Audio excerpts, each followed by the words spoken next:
Well, the movie Expedition to the End of the World was started by a group of, or actually one scientist and one artist that worked together on restoring a museum.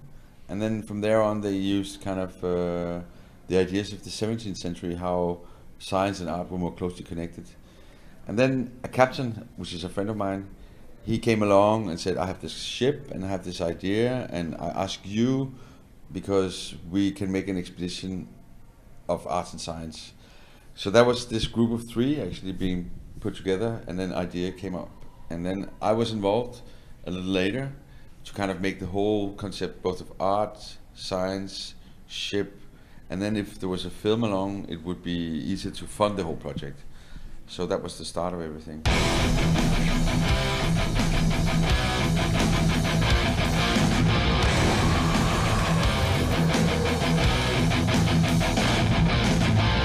We were working three people together, Daniel Dencik, me and Janusem Metzem, the director also for Armadillo. And we did development of the possibilities because it was an opportunity. So we said, okay, with this opportunity, what can we do with it? So we wrote like 4 pages each, and then we made a weekend where we kind of talked of structure and talked about, structure basically, and what focus we would like to have. And then we went off shooting, all three of us, in a couple of weeks each. And then at the end of the whole film, when we came into post-production, then Daniel had the strongest material and the best motivation of actually driving the project to a final film. So he became the director at the end of the film because he had the most challenging material actually.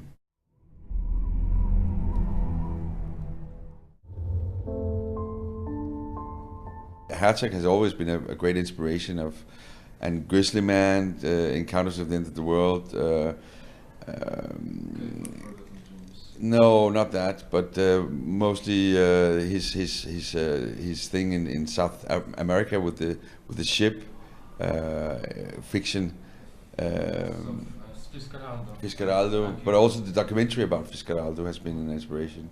But many others, also fiction film has been the inspiration for this one. So actually doing the film, we had like 10 films that everybody in the team saw, and that was kind of the alphabet of how we spoke about how to make the film. These flat stones could indicate platforms made by humans.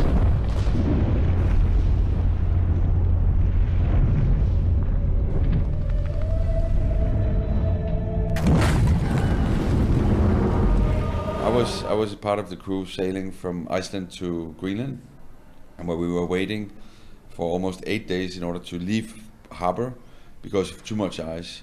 And then we had too much fog, and that was really scary in the sense that you know all the story about Titanic, and you know also the power of this little wooden boat, and you know the power of this massive ice mountain, and that was pretty scary.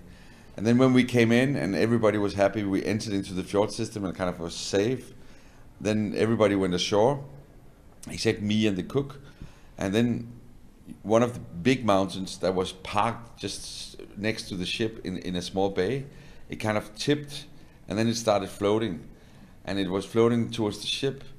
And I was there and I didn't know the tools of this old anchor. It was like from 1952.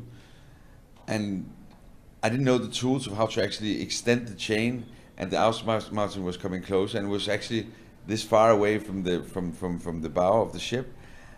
And we made the horn and we made some guns to make awareness that there was a huge problem, because if the ice mountain was just drifting, it would have taken all masts and all rig, everything from the ship on the very first day of arrival. But then the captain and the crew came with the speedboat, and we just got the chain out, and the ice mountain was just drifting slowly past the ship. But that was kind of a scary moment. So this is the end of the world. Well, okay, it heats up, so what?